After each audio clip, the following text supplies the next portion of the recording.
ICC का नया नियम आया, बल्लेबाजों के लिए मुसीबत लाया, भूचाल लाया, लेकिन क्रिकेट को जरूर रोमांचक बनाया। जी हाँ, आईसीसी ने कई सारे नियम में जो है वो बदलाव किए हैं, कई सारे रूल्स में बदलाव किए हैं और ये जो नए नियम है वो 1 अक्टूबर से चालू हो जाएंगे, लागू हो जाएंगे। हर फॉर्मेट में, T20 हो, वनडे हो या फिर टेस्ट हो, सभी फॉर्मेट में ये नियम लागू हो जाएंगे। ऐसे में 3 वो नियम जिन्होंने बल्लेबाजों की मुसीबत बढ़ा दी है, टेंशन में उनको डाल दिया है, वो कौन कौन से नियम हैं ये मैं आपको बताता हूँ। सबसे पहला जो नियम है वो ये है कि अगर कोई बल्लेबाज कैच आउट होता है तो फिर भले ही उसने कैच पकड़ते समय स्ट्राइक चेंज कर ली हो, ना चेंज की हो, कोई मतलब नहीं होता।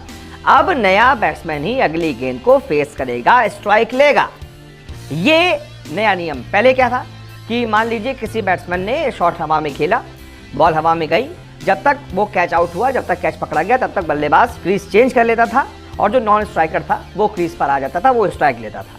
लेकिन अब अगर आपकी स्ट्राइक चेंज भी हो गई है तब भी आपको जो है वो नया जो बल्लेबाज है वही स्ट्राइक लेगा, जो नॉन स्ट्राइकर है वो स्ट्राइक नहीं ले पाएगा। अब इसने टेंशन इसलिए बढ़ा दी है टीमों की कि मान लीजिए ज़्यादातर फंसे हुए मैच में इसका बहुत फ़ायदा होता था आखिरी के ओवर। जैसे कि महेंद्र सिंह धोनी, आमतौर पे आपने देखा होगा कि वो जब भी कैच उठता था आखिरी के ओवर्स में, जब उनको स्ट्राइक चाहिए होती थी तो तुरंत वो बैट्समैन से कहते थे कि जल्दी क्रॉस कर लो, कैच पकड़ा जाता है तो मैं कम से कम स्ट्राइक लेने आ जाऊंगा। वो इस बात की अहमियत को समझते थे कि स्ट्राइक लेना मेरे लिए कितना ज़रूरी है, क्योंकि मैं अभी सेट हूँ। ऐसे ही अब आजकल के जो बल्लेबाज हैं, जिस तरीके से हार्दिक पांड्या आखिर में टीम इंडिया के लिए मैच फिनिश करते हैं, मान लीजिए किसी दिन टीम इंडिया को 2 गेंदों पर 4 रन की दरकार है, Hardik Pandya non striker end पर हैं, पूरी तरीके से सेट हैं और सामने कोई स्पेशलिस्ट बल्लेबाज है, मान लेते हैं रविंद्र जडेजा है, और उनके बाद बल्लेबाज खत्म हो जाते हैं, फिर टेलेंडर्स आने लगते हैं। अब रविंद्र जडेजा 4 रन बनाने के चक्कर में उस बॉल पर हो गए कैच आउट, तो फिर क्या होगा?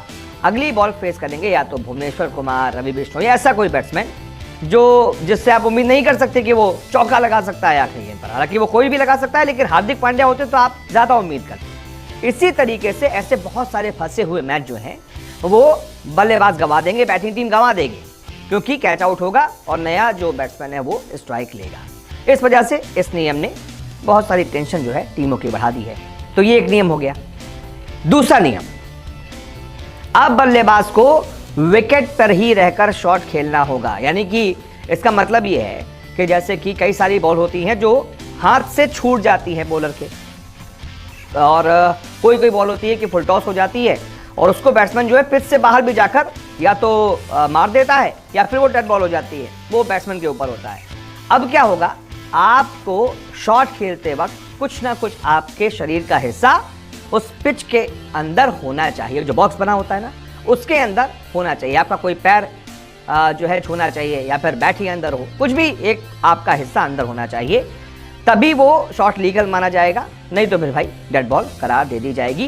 विकेट से बाहर अगर बॉल होती है और कोई अगर बॉलर मजबूर कर देता है बैट्समैन को बहुत बाहर बॉल डाल के और बैट्समैन जाता भी है, तो भी उसको कोई ना कोई हिस्सा अपने शरीर का विकेट से छुआ कर रखना होगा, उस दायरे के अंदर रखना होगा। इसके अलावा जो अभी आपने रूल एक देखा होगा कि जो बॉलिंग टीम होती है अगर वो टाइम पर अपने 20 ओवर T20 में ख़त्म नहीं कर पाती है, वो 90 मिनट के अंदर, तो फिर एक एक्स्ट्रा फील्डर उसको अपने बाकी के ओवरों के लिए 30 गज के दायरे में रखना होता है। यह अभी तक सिर्फ T20 क्रिकेट में था। अब 1 अक्टूबर से ये नियम जो है वो वनडे मैच के लिए भी चालू हो जाएगा। वनडे मैच के लिए जो लगभग 3.5 घंटे का समय 50 ओवर करने के लिए टीमों को मिलता है, अगर उसके अंदर निर्धारित समय के अंदर वो 50 ओवर नहीं कर पाए तो जितने भी ओवर बाकी रहेंगे 3.5 घंटे के बाद, उतने ओवर के लिए उनको एक एक्स्ट्रा फील्डर 30 गज के दायरे के अंदर रखना पड़ेगा।